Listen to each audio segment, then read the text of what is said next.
welcome to stage 2 of the Women's Tour. Now the riders are going to be starting out here in Harlow. They've got over 90 kilometres of rolling countryside before returning back to the finish in Harlow. If yesterday's racing is anything to go by, we're expecting today to be fast and furious.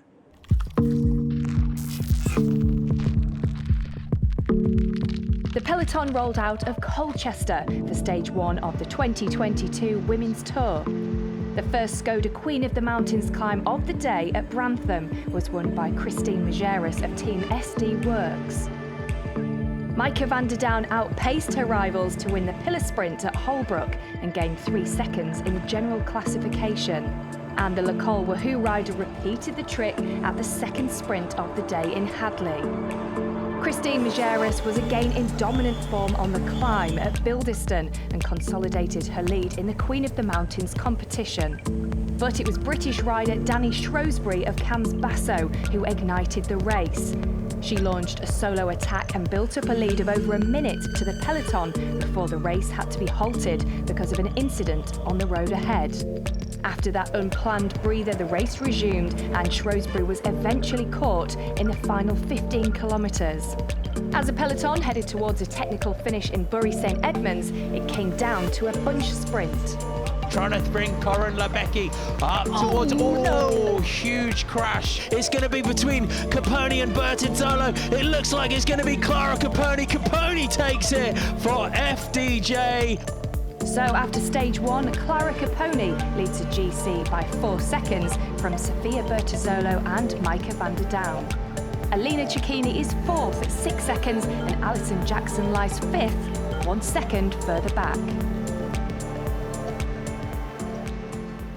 Well, I'm delighted to say that I'm joined by Maike van der Down, who won this sprinter's jersey yesterday. How was that?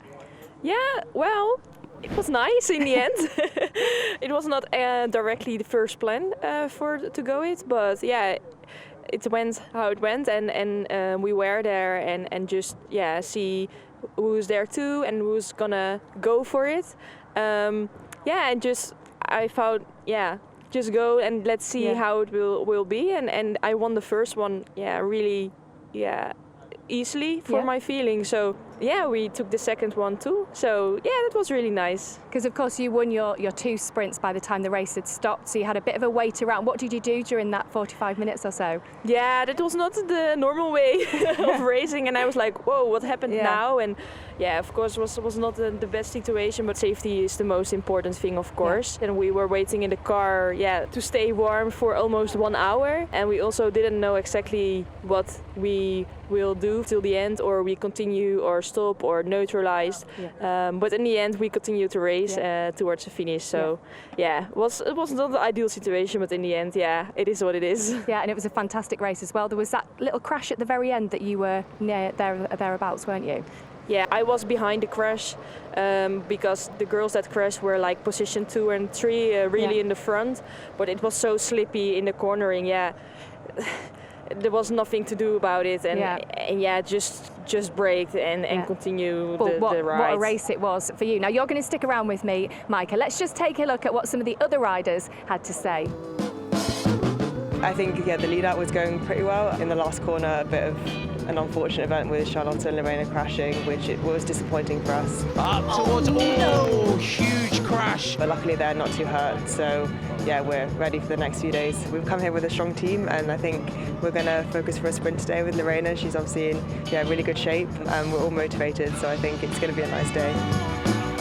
Yeah, stage 1 was a bit strange. Nobody was expecting to stop for an hour, of course, and I think the best result is to be healthy and all safe after stage 1. 5 days to go, so we have to stay positive. The sun is shining, so it's really good today. The temperature is fine, so everything all right. All the lights are green.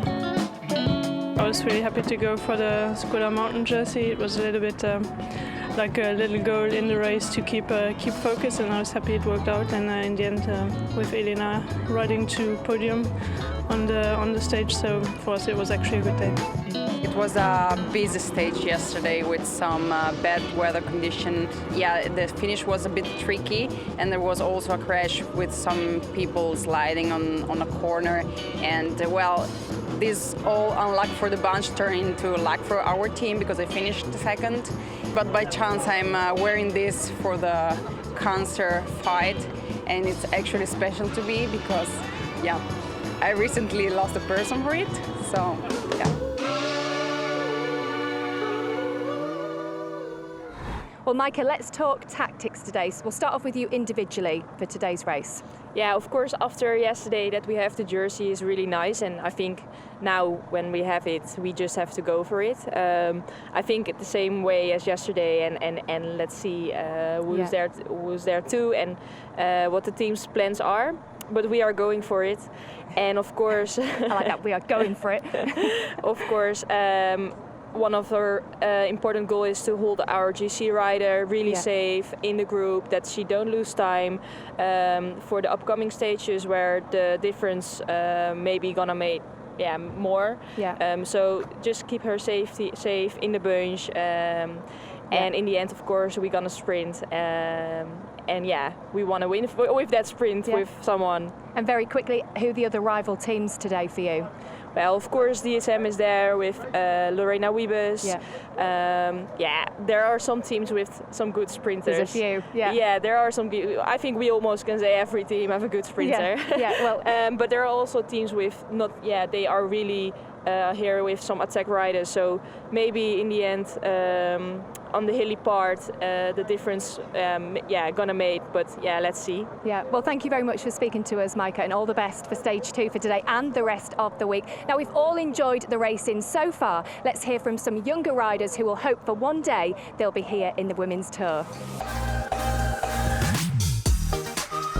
The Skoda Academy is a mentorship program. It's headed by Dame Sarah Story, and we basically get ride experiences, like being able to come here today. We get sports psychology, lots of amazing advice about how to get into racing and the professional world of cycling. It's a massive new experience for me, just seeing it all in person, and like the pro teams this morning was really, really cool. It's freedom, and also I think I'm quite a risk-averse person in everyday life. Cycling is quite dangerous, so it really makes me challenge myself in a way that I never thought I would. Sarah's, I owe her so much because she kind of picked me up from when I really knew nothing about cycling and has put me on Skoda, and I also ride for Story Racing. I wouldn't be here today if it wasn't for Sarah. I watched the tour yesterday. I was in one of the cars, which was quite nice, again with Skoda. But it's where I want to be in a few years, so hopefully we'll get there eventually. Seeing how it works will be really invaluable, hopefully, if we get to this stage in our future. Let's take a look then at what the riders are going to be facing on today's stage. Marking Harlow's 75th birthday, Stage 2 both starts and finishes in the town. After setting off in a northerly direction, the 90-kilometre loop takes in the first and second sprints at Great Donmo and High Easter, before looping south towards the first Queen of the Mountains at Toots Hill, and shortly after the second at Stonards Hill. With just over 10 kilometres to run after Queen of the Mountains 2, the race will be in full swing for the run into the finish back into Harlow once more. Established as a new town following the end of World War II, Harlow is the host of Stage 2, starting in the Harlow Innovation Park. The beautiful landscape of the surrounding countryside and the town's many attractive parks and conservation areas all combine to enhance Harlow's green town reputation. Well, let's get on with the action. Time now to hand you over to our commentary team. We're ready to go. Stage 2 of the Women's Tour, 92.1 kilometres today, starting and finishing in Harlow. 2 intermediate sprints along the route to Category 3, a Queen of the Mountains. And away we go. We have a 4.5 kilometre neutralised section, led away by yellow jersey of Clara Caponi, who takes a 4-second advantage into today over Sophia Bertazzola and Micah van der Down. Christine Majerus there in the green Skoda Queen of the Mountains jersey, and Micah van der Down in the Pilar Red Sprints jersey. Hannah, a flat, fast stage. Tricky route though, lots of twists and turns as we head out, but should, we think, end in a bunch sprint? Yeah, we think so. When you take a look at the route today, it's going to be fast. You've got the 2 Queen of the Mountains coming in quick succession progression towards the back end of the stage, and then there's one other little rise with around 6 kilometres to go. It does provide a platform for any rider who wants to try and take that opportunity into the final, but it does look like the bunch sprint will be in the favour. And you can see the riders. I think that, you know, having all the kids there, we just saw there was Chloe Hoskin waving to the kids along the side. Means a lot to them, doesn't it, to have so many youngsters out along the route? It is, and it's a huge moment for these young fans, aspiring fans, even from the high school, that it's a huge inspiration to see a professional race come past your school gates. And take a look here again, Chloe Hosking just waving to the school children.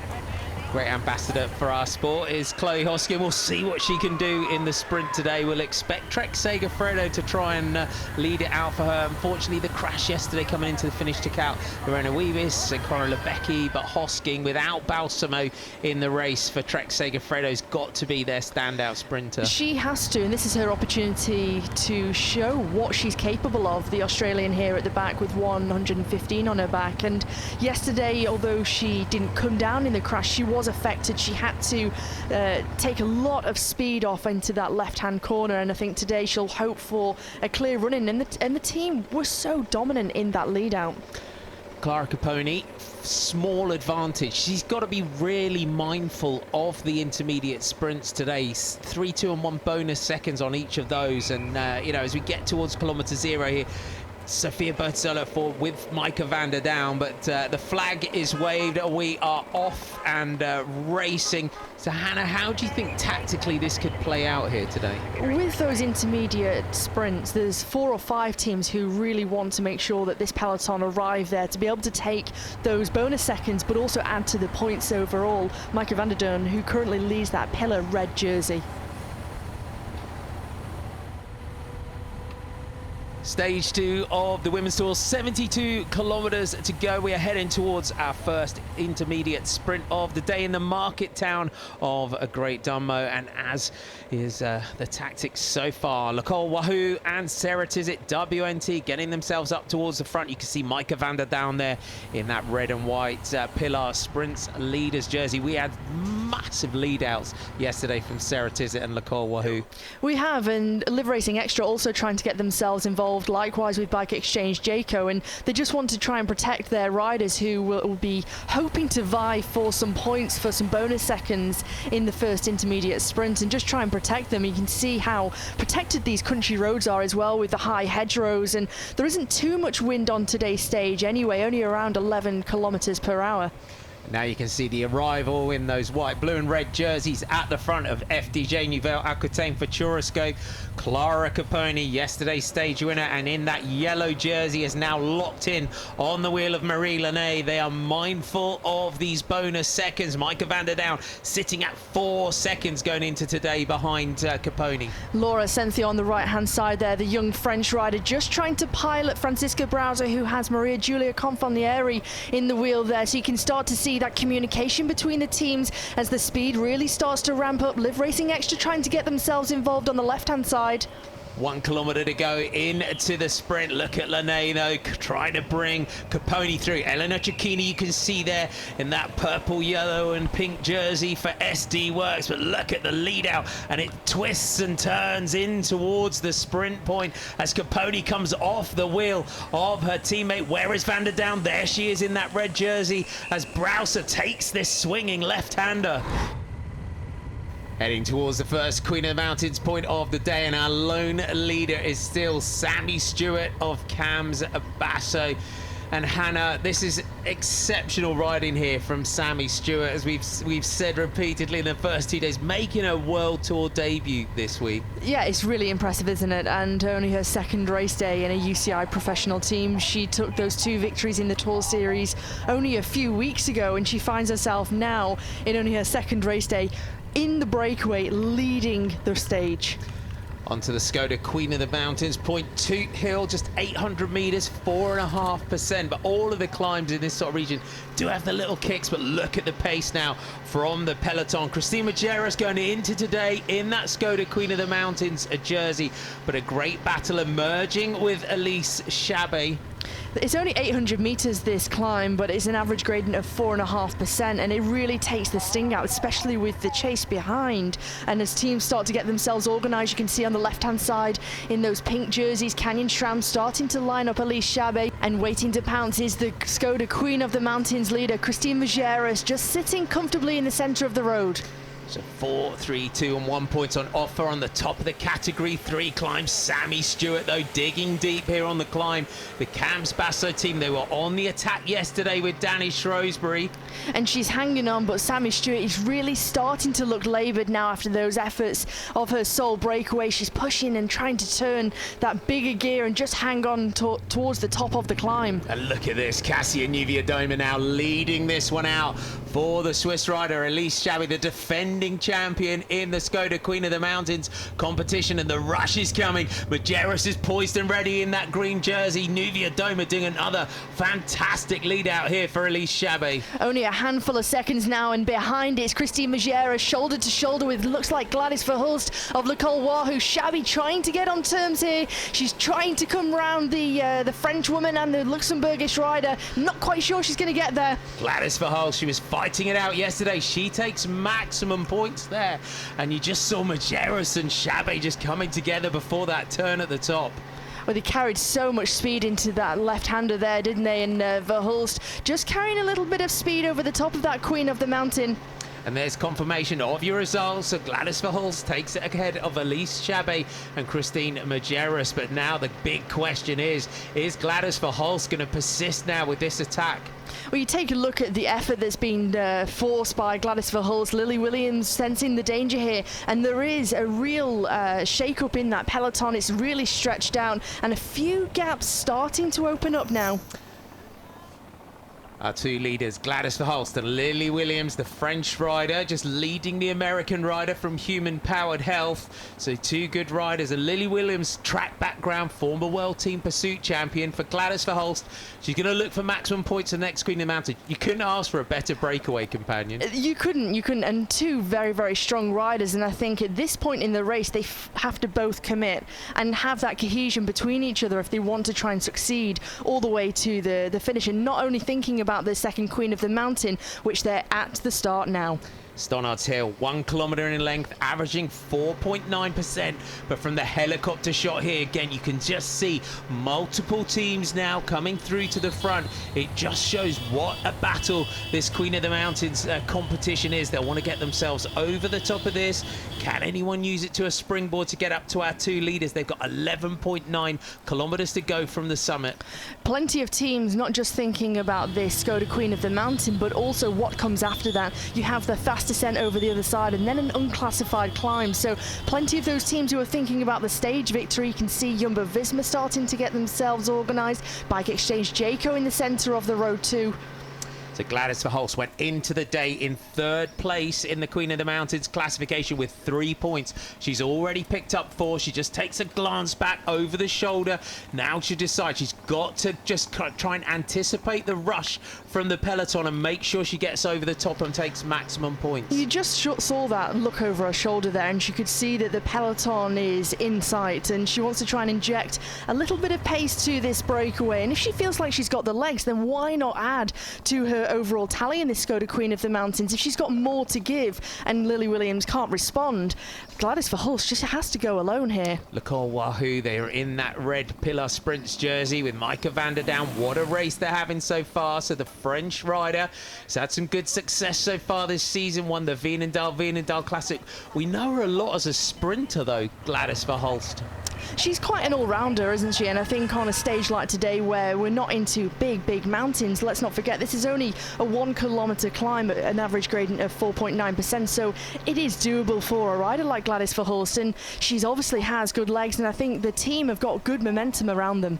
They have indeed. Now she can see the top of the climb just ahead of her, wants to take maximum points. The important thing here though is that she can perhaps, if Lily Williams can just hang on here in 2nd place, she's starting to put a buffer between herself and Christine Majerus and Elise Chabet. And she can see the top and the crest of the Queen of the Mountain just ahead of her, so those 4 points look to be sure for Gladys Verhulst, but what happens after this climb is going to be critical. It is crest the summit here, 4 points. Big question is, has Lily Williams managed to hang on for second place? Behind her, you can see just shifts up into a bigger gear over the top. She'll take a big glance now over the shoulder just to see where that peloton behind are. And in the background, has Williams managed to take the 3 points behind? And Sammy Stewart, after that effort, that solo breakaway, just starting to drift off the back. And the answer is yes. Lily Williams does take second and those 3 points. And just for Gladys Verhulst, puts some points between her and the Skoda Queen of the Mountains leader. And if she can keep chipping away at that Skoda Queen of the Mountains across the whole week, she looks to be in good stead. Back up to the front, and Gladys Verhulst now on her own. Can Lily Williams get back in? Now we shift our attention to the finish. Approaching 10 kilometers to go. Our race leaders, Gladys Verhulst of L'École Wahoo and Lily Williams of Human Powered Health, managing to just stretch their advantage again over the top of the final Queen of the Mountains point of the day. But from here, Hannah, it's a fast run back towards Harlow. It's going to be a tall order to hold off this peloton, who are intent, we know, on a bunch sprint. You can just see the speed of the peloton from this helicopter shot, just how fast things are. It's slightly downhill. They do have one of those unclassified climbs where it does start to drag, so potentially will take a little bit of speed out of the peloton currently, but still this duo working very, very well together. They're sharing that workload. So they're just hoping that they'll just take a bit of pressure off the front of that peloton. Lorena Wiebes, watching out for her in the sprint finish for Team DSM. Chloe Hosking as well, the likes of Shari Bossett. So lots of sprinters up there as well. We'll see what Clara Caponi, the yellow jersey, can do come the finish as well. She will have been piloted up towards the front by a FDJ team, but Lily Williams and Gladys Verhulst still working well together. They've not missed a beat, these two. They haven't, and I think at this point in the race, when you've got less than 10 kilometers to go, you really have to fully commit to the move, and they have a considerable lead at the moment, which is relatively manageable. Is very touch and go with the speed of the peloton, but I think if you have the full commitment, they've got this far now, keep sharing that workload, keep the cohesion going. What you got to do is that moment as well as a breakaway group, when you get into this point in the race, is just trying to kind of almost trick the peloton in a way, isn't it? As the sprinters teams start to look around, they might feel comfortable that they've got the breakaway under control, and then just open the gas again. We saw it multiple times last year, breakaways just managing to hang on to the finish. What works into their favour as we go down these country lanes is the fact we have the high hedgerows. They're kind of out of sight, out of mind, and because of the twisty-turny nature of this countryside into Harlow, it does play into their advantage. Not a lot of wind to speak of today, and you can see here the peloton just getting lined out. Team Movistar in those navy blue jerseys with the big M on the back. Watch out for Barbara Gorishki as well, the Italian sprinter, come the finish. They'll start to get themselves organised now in the run, and that aerial shot, though, you can still see the advantage that Lily Williams and Gladys Verhulst are holding over that peloton. When you take a look at the run into the finish, those final 3 kilometres for those teams who have ideas of that sprint finish and want to end in a bunch sprint, there's only 2 roundabouts in that final 3 kilometres, with the final right-hand turn coming with just less than a kilometre to go at 950 metres, and that run-in is very wide. There's a lot of space for a lot of teams, and for the lead-out trains and the sprint trains to start to form, it's going to be very, very fast, and I think, sadly, the day will be quite short for these 2 riders now. A finish like this as well, though, it can be quite deceptive. It can be quite tricky sometimes, can't it, with a long sort of almost kilometre run into the finish, because the key for the lead-out trains as well is to not go too early. And this is what they need to really use with their experience from and their knowledge from previous races, to not go too early and make sure that you still have riders in front of the sprinters, to make sure they're still protected, but also as a sprinter to not want to make your jump too early, because you can see the finish line up ahead of you, and it's sometimes where those really experienced sprinters, they have that patience just to keep waiting before they really unleash their sprint. The peloton really now got our breakaway group in their sights, so look for those lead outs come the finish. The team of Lorena Wiebes and Team DSM, we know how patient they are on the lead outs. They never get pushed into going too early. A big left-hand turn here on these roads. The run back down towards Harlow.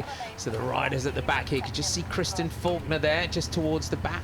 It's blue, pink and white jersey. Faulkner, one of those riders that we think will be targeting the general classification in this race. But at the front, we've got to think as well, the bonus seconds on the line, 10, 6 and 4 bonus seconds. We've had those intermediate sprints along the route where Micah van der Down has been looking to try and chip away at the lead. Eleanor Cecchini's had some bonus seconds as well. So has Clara Caponi. So FDJ will want to defend this jersey come the finish. So their lead out's also going to be key.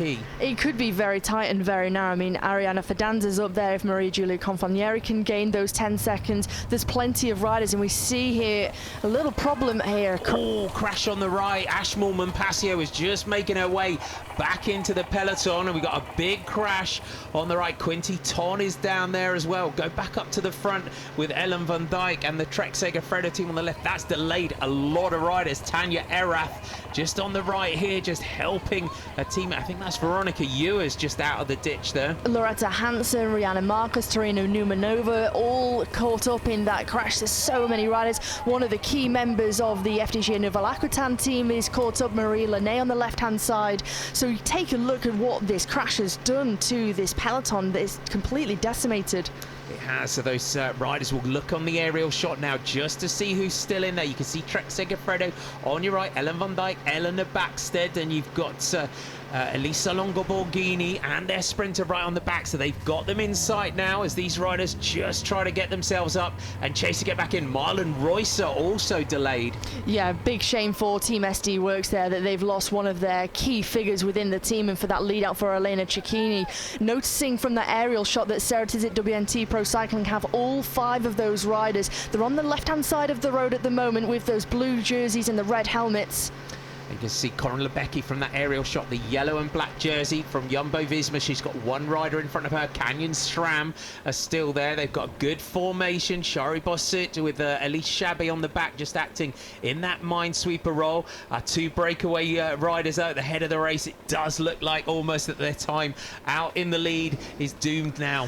It is, but also if there's a lull in the chase because some of the teams have lost their sprinter or perhaps their protected general classification leader for the remainder of the week, they don't want to cause the gap to be too significant at this moment in time, because of course we're not within 3 kilometers to go at the moment. The time will not be taken in the general classification because we're too far out at the moment. Of course, if you crash within that final 3 kilometers, you're given the same time as the group you're in when you have that issue. You can just see Lorena Wiebes at the bottom of your picture there in that black jersey with the 2 blue stripes as she's made it into this split.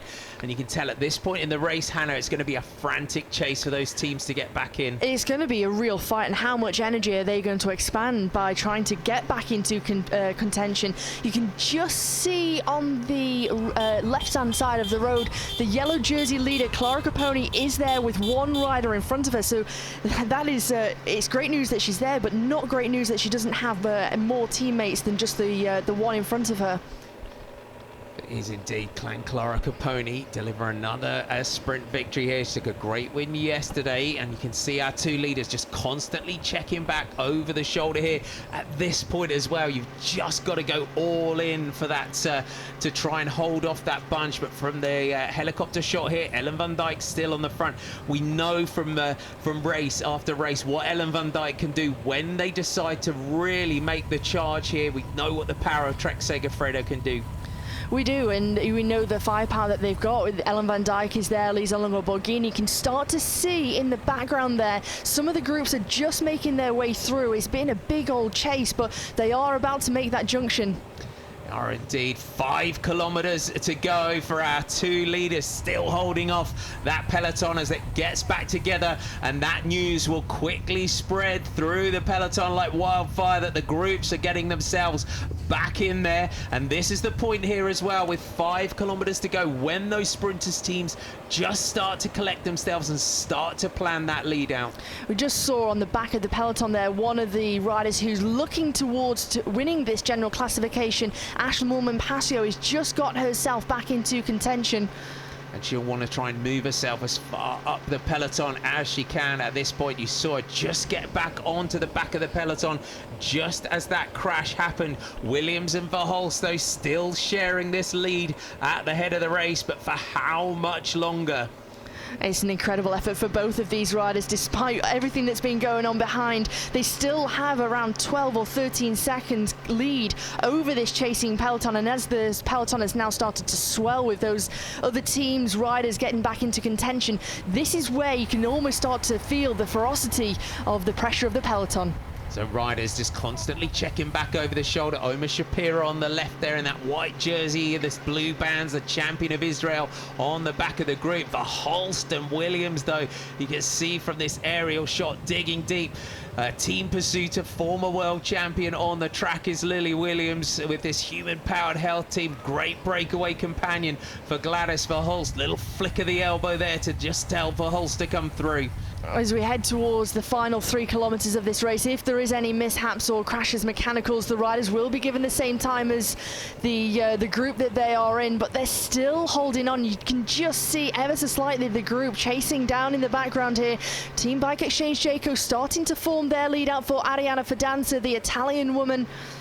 We always dream, we always live and hope in this position that the breakaway can try and hold off that peloton. But from that shot, you can see Ellen van Dijk and Canyon SRAM, Cassia Niewiadoma. It looks like on the front for the Canyon SRAM team. One last big effort now over these final kilometers. Can Gladys Verhulst and Lily Williams hold off that peloton behind? They swing right. We go now onto some wide roads here. Van Dijk leads through. Trek Segafredo and Canyon SRAM got supremacy over the front of the peloton, but look at the acceleration there of Ellen van Dijk. As the peloton heads into 3 kilometers to go, they still have that big chase, and it's still a handful of seconds for our 2 leaders out front. Oh, indeed, they've got to time this one. Look at Nicole Wahoo come up. You've got Micah van der Down, who's been sprinting well throughout this stage so far. She's in that Pillar Sprint jersey.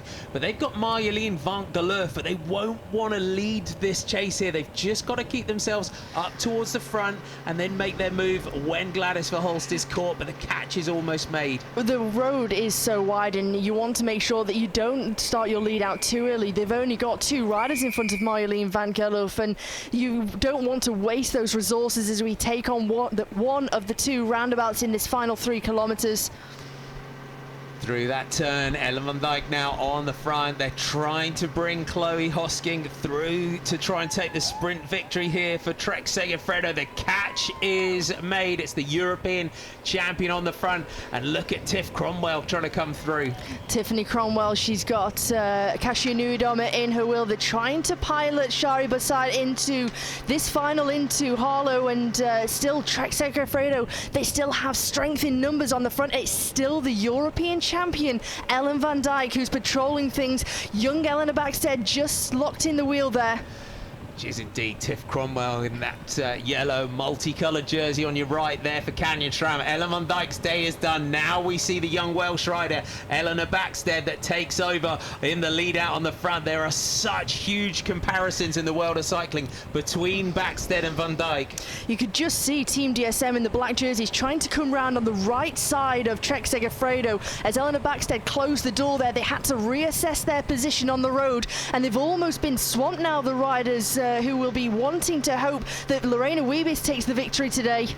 So Alex Manley bringing Ari Fidanza through, but is she too early? You can see Tennille Campbell in that white jersey and the blue shorts. She needs to get herself up there. This is a long way out for Bike Exchange Jayco with 1 rider in front of Ari Fidanza, but look at the charge from Sarah Tizet, WNT in those blue and red jerseys. The Olympic champion Franziska Browser trying to come through as we head through 1 kilometer to go. That is our final turn of the day. Now it's a long drag to the finish, and take a look at this. It's Francesca Koch who's on the wheel of Chloe Hosking. She's got Lorena Wiebes, the Dutch woman, on her wheel, and Barbara Grischi in that blue jersey of Movistar. There's Clara Caponi in that yellow leader's jersey. So it's Elisa Longoborghini leading out that Italian national champions jersey. Chloe Hosking on the wheel, 500 metres now, up towards the line. So from that aerial shot, here comes Christine Majerus on the right. Almost a coming together there as Majerus tries to drop off Elena Cecchini, the Italian, but things start to open up on the right-hand side. Marjolein van Geloof starts to open up. Grischi, she's in the wheel of Wiebes. Charlotte Kool now opens up the sprint, little flick of the elbow. Now Lorena Wiebes goes. Barbara Grischi and Shari Basud are right there, but look at the power of Lorena Wiebes. Look at the gap. Wiebes is going to take her first stage victory of this year's Women's Tour. Looks under the elbow. Wiebes takes it. Grischi and Basud. Van Geloof is there as well. But what about that? Lorena Wiebes, the power of the DSM rider, delivers the stage victory.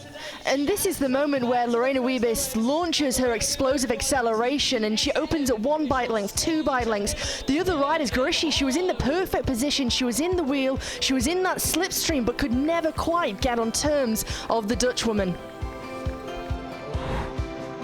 There's confirmation of your result. Lorena Wiebes takes stage 2 ahead of Barbara Grischi and Shari Basud. Yellow jersey, Clara Caponi down in 6th.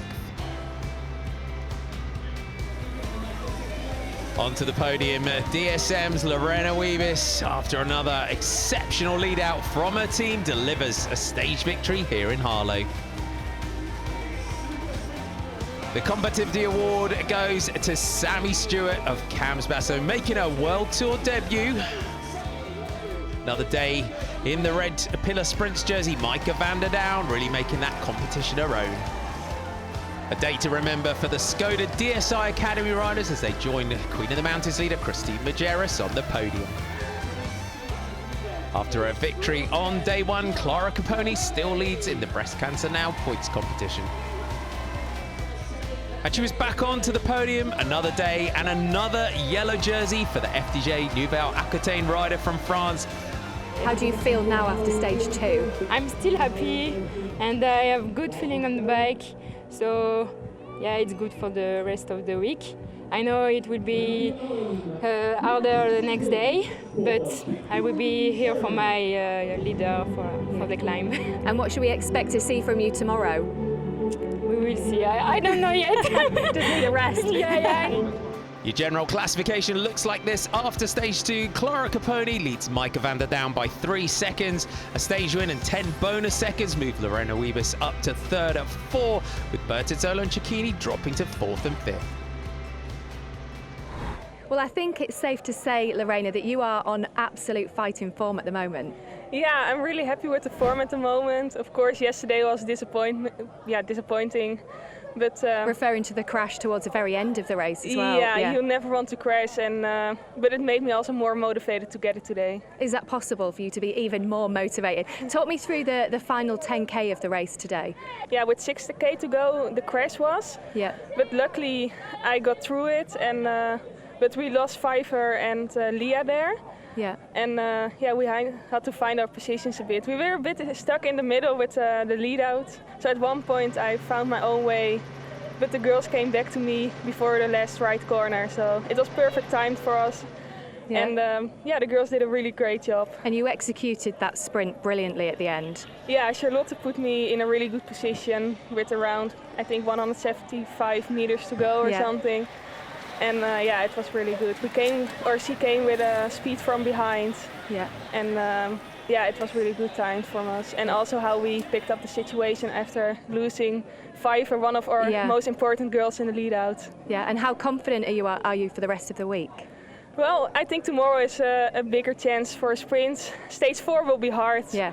But still, everyone's a bit nervous about stage 4 and 5, aren't they? Yeah, but luckily with stage 4, the last 60 kilometers are a bit more easy, so we hope to be in the front there. Fingers crossed. Yeah. Well, congratulations on the win today, Lorena. It was absolutely fantastic. That's it from us here in Harlow. Make sure you join us tomorrow night for all the highlights from stage 3.